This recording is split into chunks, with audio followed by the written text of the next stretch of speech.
ने ऑक्शन से 3 आइटम ले लिए थे, जिसके बाद उसे पता चला था कि नॉलेंसन और 9 प्रिंसेस ने मिलकर उसके अर्थ के टाइटल को फिर से रिजेक्ट करवा दिया है और अब वो लोग अर्थ को छीनने के लिए मैक्स के साथ नेगोशिएशन करना चाहते हैं। इस पे बबाता ने मैक्स को एक टूर्नामेंट का सजेशन दिया था जिसमें कई सारे लोग पार्टिसिपेट करते हैं और मैक्स उस टूर्नामेंट में पार्टिसिपेट करके उनमें से कुछ लोगों की अर्थ को बचाने में मदद ले सकता था। और अगर मैक्स वो टूर्नामेंट जीत जाता है तो फिर 9 प्रिंसेस और नॉलेंसन उसका कुछ नहीं बिगाड़ पाएंगे। अब आगे तो इस पार्ट की शुरुआत में मैक्स उसी बंदे से बात करता है जिस बंदे ने मैक्स को अर्थ का टाइटल दिलवाया था, जहां वो बंदा मैक्स को बताता है कि मेरे सुपीरियर्स इस नेगोशिएशन को जल्दी से जल्दी करने का मुझ पे प्रेशर डाल रहे हैं, इसलिए मैं पोस्टपोन नहीं कर पाऊंगा। तभी बबाता मैक्स से कहती है कि मेरे को 9 प्रिंसेस का ईमेल मिल गया है, पर मुझे नहीं लगता कि वो हमारी बिल्कुल भी मदद करेगी। इस पे मैक्स कहता है कि वो मदद कर सकती है अगर मैं उसे रोबोट क्लैन का वो स्पेसशिप दे दूं। ये सुन के बबाता चौंक जाती है और मैक्स को बोलती है कि क्या तुम पागल हो गए हो, वो एयरक्राफ्ट रोबोट लैंड की टेक्नोलॉजी से बना है, ऊपर से उसका लेवल ई है, जिसके कारण इमोर्टल लेवल के लोग भी उस एयरक्राफ्ट का कुछ नहीं बिगाड़ सकते और तुम उसे ऐसे ही 9 प्रिंसेस को देना चाहते हो। उसी वक्त बेकरऑल मैक्स से कहता है कि नॉलेंसन ने जरूर 9 प्रिंसेस की मदद लेते टाइम उसे ये नहीं बताया होगा कि अर्थ पर रोबोट लैंड का एयरक्राफ्ट है, वरना उसके हाथ से ये चला जाता।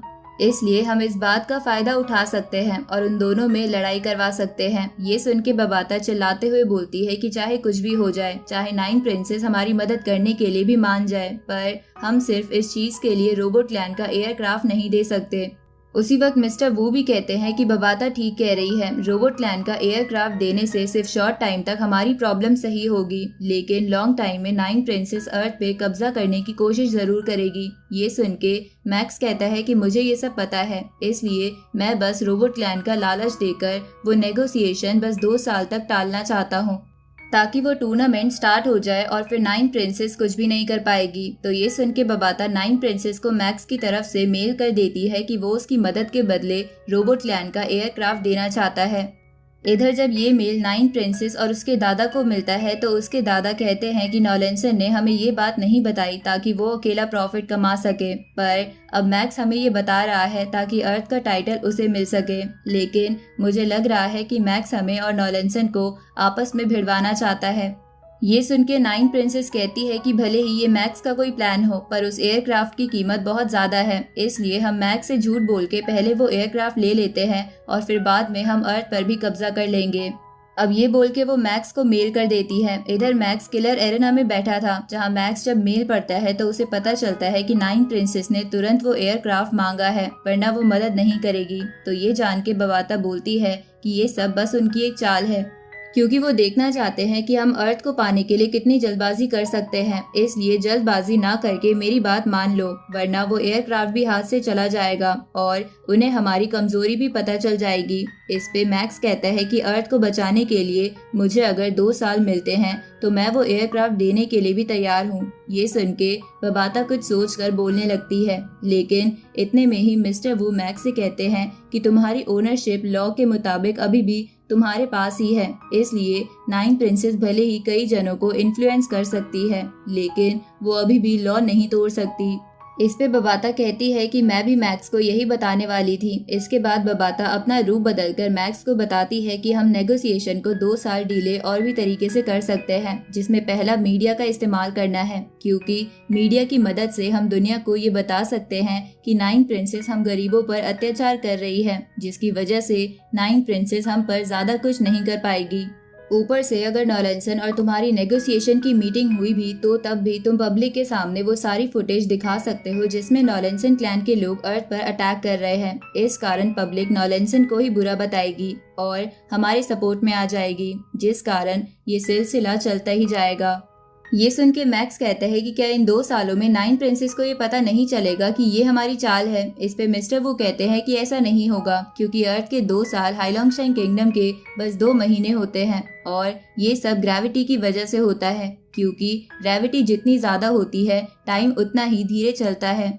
इसलिए 9 प्रिंसेस को सोचने के लिए बस 2 महीने ही मिलेंगे और इतने टाइम में तो कंपटीशन स्टार्ट हो जाएगा। ये सुन के मैक्स इन सब चीजों के लिए मान जाता है। अब 2 महीने बीत जाते हैं, जहां वो जीनियस कंपटीशन भी 2-3 दिन में स्टार्ट होने वाला था। जिसकी न्यूज हाइलोंग शेंग और जिनवू किंगडम की हर जगह पर फैल जाती है। इधर 9 प्रिंसेस को लगने लगता है कि मैक्स जानबूझकर नेगोशिएशन की मीटिंग डिले कर रहा है। इस तरफ हम मैक्स को देखते हैं जो अपनी गोल्डन हॉर्न बेहेमोथ वाली बॉडी के साथ मेडिटेशन कर रहा था, जहां मेडिटेशन करते हुए मैक्स मन में बोलता है कि गोल्डन हॉर्न बेहेमोथ के पास यूनिवर्स लेवल पर पहुंचने के बाद एक डोमेन भी आ गया है, जो डोमेन मास्टर हॉन्ग के डोमेन जितना स्ट्रॉन्ग है। इसके बाद मैक्स उस वेपन की फर्स्ट फॉर्म को इस्तेमाल करने की कोशिश करता है जो उसने ऑक्शन से खरीदा था, और वो ऐसा नहीं कर पा रहा था। इसलिए वो बोलता है कि मुझे नहीं पता था कि इस गॉडली डिसेंडेंट आर्मामेंट के साथ ट्रेनिंग करना इतना मुश्किल होगा। तभी बबाता मैक्स से कहती है कि अगर तुम्हें इस वेपन को इस्तेमाल करना सीखना है तो तुम्हें यूनिवर्स के लॉ का पता होना चाहिए, जिसके लिए तुम्हें एक स्ट्रॉन्ग डोमेन की जरूरत है। इसलिए अपने गोल्डन हॉर्न बेहेमोथ वाले डोमेन को और भी स्ट्रॉन्ग करो। उसी वक्त मैक्स को पता चलता है कि उस जीनियस बैटल का रजिस्ट्रेशन शुरू हो गया है। इसलिए मैक्स दोनों मास्टर के पास चला जाता है, जिसके बाद बबाता उन सबको कंपटीशन के बारे में बताती है कि इस कंपटीशन में यूनिवर्स की हर किंगडम से एक न एक वॉरियर आता है, जो सब इस कंपटीशन के स्टेज 1 में पार्टिसिपेट करते हैं। लेकिन उनमें से कुछ ही लोग स्टेज 2 पर जा पाते हैं, और स्टेज 2 पर तो बस 1000 लोग ही सेलेक्ट होते हैं, जिनका मुकाबला फिर फाइनल में होता है। अब बबाता उन सबको प्राइजेस के बारे में बताने लगती है कि इसमें 3 प्राइजेस हैं, जिसमें पहला है 10,000 हुन युआन कॉइन, जो विनर की रैंकिंग के अकॉर्डिंग मिलेगा। दूसरा है core membership of virtual universe.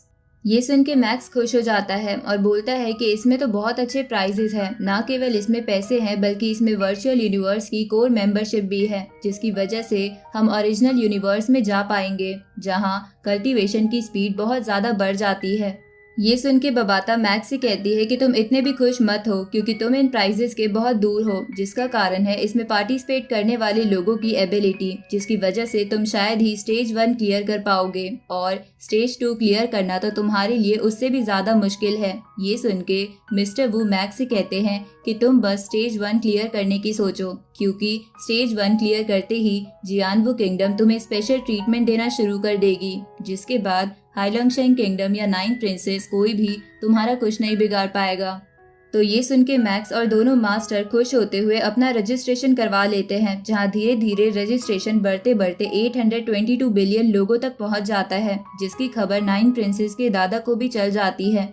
इसलिए उसे लगने लगता है कि कहीं मैक्स नेगोशिएशन इसलिए तो डिले नहीं कर रहा ताकि वो इस कंपटीशन में पार्ट ले सके। इस पे 9 प्रिंसेस बोलती है कि कंपटीशन में जियानवू किंगडम से ही 800 बिलियन वॉरियर्स है, इसलिए मैक्स का टॉप 1000 में आना नामुमकिन है। ये सुन के 9 प्रिंसेस के दादा कहते हैं कि हम मैक्स को अंडर एस्टिमेट नहीं कर सकते, इसलिए अगर इसका थोड़ा भी चांस है तो हमें वो खत्म करना होगा। इधर मैक्स अपने बच्चों के साथ खेल रहा था, तभी उसे उसकी एप्लीकेशन एक्सेप्ट होने का मैसेज आ जाता है। इधर नॉलेंसन को भी शक हो गया था कि मैक्स कंपटीशन में पार्ट लेगा, इसलिए वो अपने वॉरियर से कहता है कि अर्थ हमारी है, लेकिन मैक्स बार बार बीच में आ रहा है, इसलिए जो भी तुम में से मैक्स को मारेगा वो मेरी गद्दी का अगला दावेदार होगा। इधर 9 प्रिंसेस के ग्रैंडपा ने भी अपने 10,000 ट्रूप्स बुला लिए थे, जिसके बाद वो अपने बेस्ट स्टूडेंट से कहता है कि अगर तुम्हें अर्थ का कोई भी ह्यूमन दिखे तो उन्हें हाइलोंग शेंग किंगडम की असली ताकत दिखा देना। इसके बाद हम अलग अलग वॉरियर्स को देखते हैं जो उस कंपटीशन में पार्टिसिपेट करने वाले थे, जिनमें से कुछ तो किलर टाइप वॉरियर थे। दूसरी तरफ मैक्स अपनी फैमिली को बाय बोल के कंपटीशन की तरफ जाने लगता है, लेकिन जाने से पहले बबाता मैक्स से कहती है कि तुम्हारे सामने बहुत ज्यादा वॉरियर्स होंगे, जितने के तुम गिन भी नहीं पाओगे। अगर तुम्हें अर्थ को बचाना है तो तुम्हें उन सबको हराना होगा। अब मैक्स उस कंपटीशन की जगह पर पहुंच जाता है, जहां सभी पार्टिसिपेंट्स को अलग अलग चैम्बर मिले थे। तभी उस कंपटीशन का होस्ट सभी को वेलकम करता है और उन सबसे कहता है कि इस कंपटीशन के दौरान सबकी पावर स्टार लेवल स्टेज 9 पर कर दी जाएगी, ताकि कंपटीशन फेयर रहे।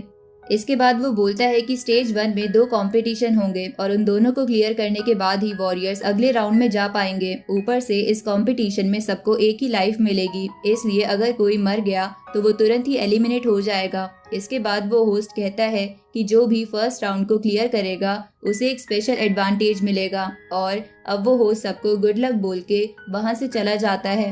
इसके बाद वो सब फाइट वाली जगह जाने लगते हैं, जहाँ जाते वक्त बबाता मैक्स से कहती है कि वर्चुअल यूनिवर्स की टेक्नोलॉजी बहुत ज्यादा एडवांस है। ऊपर से इस कंपटीशन में एआई असिस्टेंट बैन है, जिसके कारण मैं तुम्हारी इस कंपटीशन में मदद नहीं कर पाऊंगी और तुम्हें ही सब कुछ करना होगा। ये सुन के मैक्स सोचने लगता है कि यहाँ इतने सारे वॉरियर्स हैं और उन सबके पास कुछ न कुछ एडवांटेज है, लेकिन फिर भी मुझे अर्थ को बचाने के लिए उन सबको हराना होगा। और इसी के साथ ये पार्ट यहीं खत्म होता है।